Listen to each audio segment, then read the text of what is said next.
بسم اللہ الرحمن الرحیم۔ السلام علیکم ناظرین، میں طارق اسماعیل ساگر آپ کی خدمت میں کچھ تجربات، مشاہدات اور تجزیوں کے ساتھ حاضر ہوا ہوں۔ ناظرین کرام، لداخ میں چائنا کی طرف سے آج اور تھوڑی پیش قدمی کی اطلاع ملی ہے۔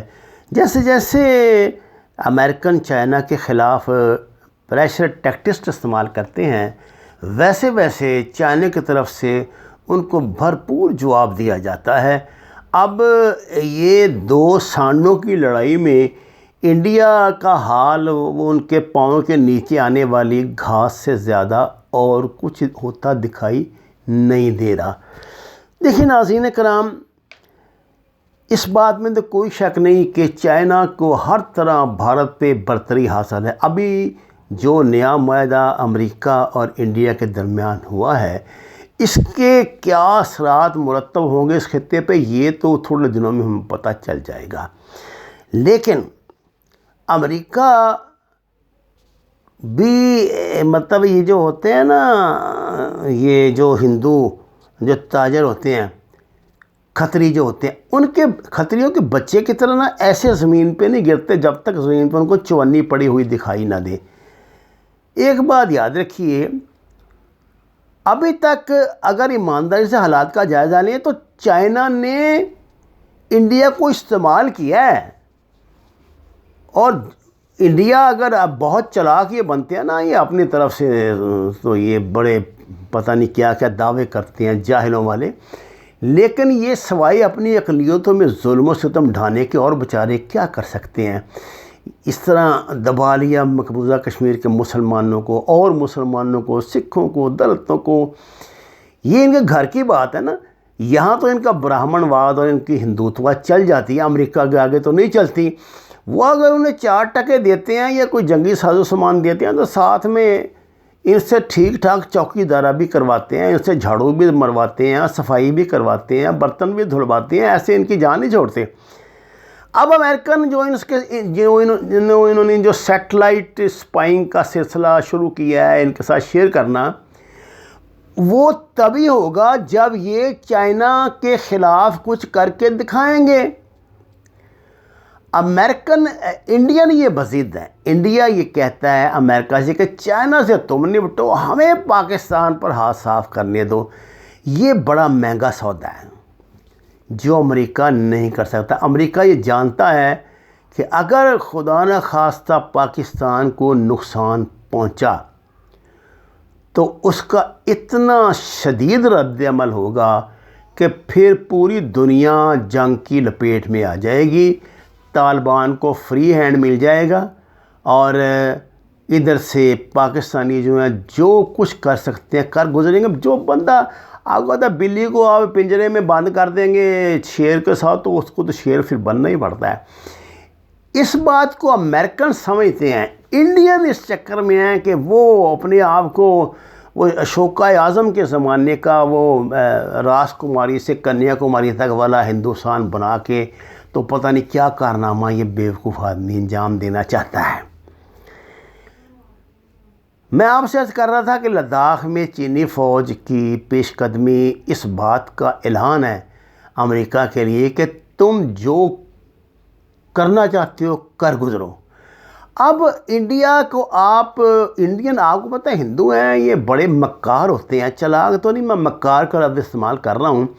وہ ایک طرف تو انہوں نے امریکہ کو انگیج کیا ہوا ہے چائنا کے خلاف، وہ تھوڑی بہت ہی اپنی نمائش وہاں کر دیتے ہیں چائنا کے سامنے، جب چھتر پڑنے کی باری آتی ہے تو خود بخود پیچھے ہٹ جاتے ہیں، 1-2 کلومیٹر کا علاقہ دے کے پھر لپھر ڈال کے بیٹھ جاتے ہیں۔ یہ انہوں نے طریقہ کیا ہوا ہے۔ یہ بات اس سچویشن کو پرولونگ کر سکتے ہیں، خاصی جگہ ہے وہاں پہ، لیکن وہ نیپال جیسے، مالدیپ جیسے، بنگلہ دیش جیسے اور سری لنکا جیسے جو ان کے غریب، اور بھوٹان اور سکم، یہ جو غریب ممالک ہیں نا چھوٹے چھوٹے، ان کی ناراضگی افورڈ نہیں کر سکتے۔ ان کی طاقت یہی ملک ہیں، ان کو بلیک میل کر کے وہ اپنا دھندا چلاتے ہیں۔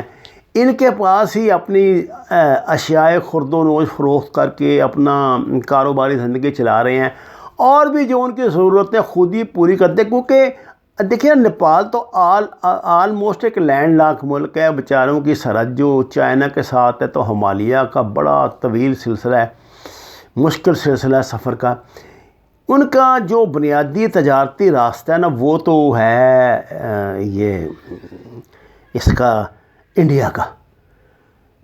اب چین نے بڑی ہوشیاری سے ایک چال چلی کہ ان کو یہ ہمالیہ والا جو راستہ کھول رہے ہیں، ہے یہ بڑا مشکل، موسم کی اب جو سختی کی وجہ سے کچھ رکاوٹ آ رہی ہے کام کرنے میں، تو ادھر سے اس موقع کو غنیمت جان کے انڈیا جو ہے وہ نیپال میں جا گھسا ہے۔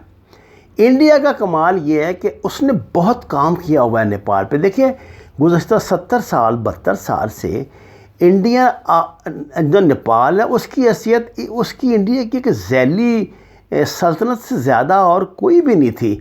یہ تو اب آ کے ہمت کی ہے کے پی شرما نے، اور وہ بھی اس لیے کہ جو وہاں چائنا کے سفیر ہیں انہوں نے ان کی بہت حوصلہ افزائی کی اور وہ ان کا بہت ساتھ دیتی ہیں۔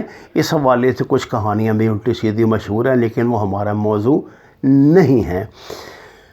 جہاں والا Indian chief of army staff نے ایک ہنگامی دورہ نیپال کا کیا ہے، جس میں وہ نیپال کے لیے بہت ساری آپشنز، بہت ساری تجاویز لے کر گئے ہیں۔ اب یہ ٹرینڈ پوری اس خطے میں مر رہا ہے کہ جس طرح پاکستان کے ساتھ کوئی دوسری دنیا کا معاہدہ ہوتا ہے، کوئی اللہ یہ کہ چین کو بھی کوئی معاہدہ، وہ اس میں فوج کی گارنٹی ضرور مانگتے ہیں۔ تو اب انڈیا کے ساتھ بھی جو ممالک دوبارہ انڈیا جن کو انگیج کر رہے ہیں نا، وہ ممالک بھی فوج کی گارنٹی مانگتے ہیں۔ ان کو آر ایس ایس کی حکومت میں یا کانگریس کی حکومت میں کوئی اعتماد نہیں رہا۔ Indian chief of army staff نے ان کو یہ کہا ہے، وہ ہے اجیت ڈوال گروپ، اور یہ بڑے چلاک اور مکار لوگ ہیں۔ وہ کہتے ہیں کہ پہلے بڑے دشمن کو مارو، چھوٹوں چھوٹوں کو ان سے تو ہم بعد میں آسانی سے نمٹ ہی لیں گے۔ فی الوقت وہ یہ سمجھتے ہیں کہ اگر یہ نیپال اور یہ مالدیپ وغیرہ خاموش رہے، بنگلہ دیش خاموش رہے، ان کو پاز لگا رہے، تو وہ ادھر انگیج ہونے کے بجائے یہی اپنے ٹروپس اٹھا کر تو ادھر پھینکیں پاکستان پہ یا چین کے سامنے۔ اور مقبوضہ کشمیر ہے تو انہوں نے بڑا عجیب و غریب کھیل کے اپنا الو سیدھا کر ہی لیا ہے۔ تو اب وہ یہ اس طرح کی اسٹریٹجی انہوں نے بنائی ہوئی ہے۔ وہ اب یہاں آئے ہیں یہ تجویز لے کے کہ دیکھیے آپ جن علاقوں کا دعویٰ کر رہے ہیں، ہم آپ کو وہ علاقے واپس کر دیں گے۔ ہم نے ان کا کیا کرنا ہے بلکہ ڈیولپ کر کے دیں گے، سڑکیں بنا کے دیں گے، جس طرح ہم نے افغانستان میں یہ کیا وہ کیا۔ اور آپ فی الوقت تھوڑا سا صبر کریں، انتظار کریں، اور جیسے ہی نئی حکومت آتی ہے یا حکومت کی کنٹینیوٹی ہوتی ہے، انڈین الیکشن ہوتے ہیں، ہم آپ کی ہر بات پوری کر دیں گے۔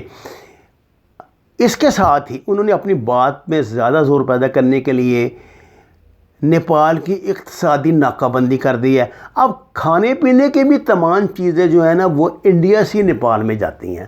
وہ لوگ تو کھانے پینے کو تو ڈبل روٹی کو انڈوں کو ڈبل روٹی اور روٹی کو محتاج بیٹھے ہیں بیچارے، آٹے کو محتاج بیٹھے ہیں۔ آٹا، گندم، گھی، چینی، یہ سب چیزیں انڈیا سے ادھر آتی تھیں۔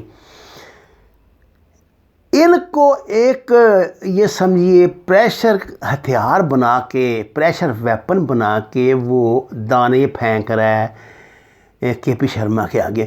کے پی شرما کی مجبوری یہ ہے کہ وہ پہلا نیپالی وزیر اعظم ہے جو کھل کر سامنے آیا ہے اس کے انڈیا کے، اور اس کے پیچھے چین ڈٹ کے کھڑا ہے۔ اب تھوڑی سی یہ موسم کی شدت کی وجہ سے جو پرابلم ہوا ہے یہ ہمالیہ والا راستہ کھلنے میں، وہ یہ جانتا ہے کہ اگر میں نے یہ چانس کھو دیا نا، چین کو ناراض کر دیا، تو پھر قیامت تک ہم اسی طرح زندہ رہیں گے جس طرح پہلے اس کی ایک ذیلی ریاست انڈیا کے بن کے زندہ رہتے تھے۔ اس لیے وہ فی الوقت اسی طرح چالاکی سے کام لے رہے ہیں۔ اپوزیشن کا معاملہ ہو رہا ہے. اپوزیشن جو ہے وہ اس بات پہ بہت ناراض ہو رہی ہے کہ تم نے یہ انڈین آرمی چیف کے ساتھ مذاکرات کیے ہی کیوں، جبکہ جو سابق 6 وزیر اعظم ہیں نا وہاں پہ نیپال کے، وہ کھل کے اس کے سامنے آ گئے ہیں اور انہوں نے کہا کہ اب انڈیا سے کمپرومائز نہیں ہوگا. تو ناظرین کرام، اب انڈین جو ہے نا انہوں نے بڑی چلاکی سے وہاں این جی اوز کے ذریعے اب کچھ سیاسی جماعتوں کو انہوں نے پہلے کلٹیویٹ کیا ہوا ہے، ان کے سلیپنگ سیل وہاں ایکٹیو ہو گئے ہیں، کر رہے ہیں. تو وہ اس کے ذریعے نا وہ ان کو قابو کرنے کی کوشش تو کریں گے، لیکن لگتا ایسے ہے کہ اب کھیل انڈیا کے ہاتھ سے نکل رہا ہے. وما علینا الا البلاغ المبین. ناظرین کرام، قرآن اور نماز کو ترجمے کے ساتھ جانیے. گھر میں جتنی جگہ میسر ہو وہاں سبزیاں کاشت کریں. آپ کا بہت شکریہ جو آپ جس طرح کے خیالات کا اظہار کرتے ہیں، میری حوصلہ افزائی فرماتے ہیں. درخواست ہے کہ جن لوگوں نے ابھی تک چینل کو سبسکرائب نہیں کیا اسے سبسکرائب کر لیں، لائکس دیں، ہمارا حوصلہ بڑھائیں، ہماری طاقت بنیں، سچ کے سفر میں ہمارا ساتھ دیں. آپ کا بہت شکریہ.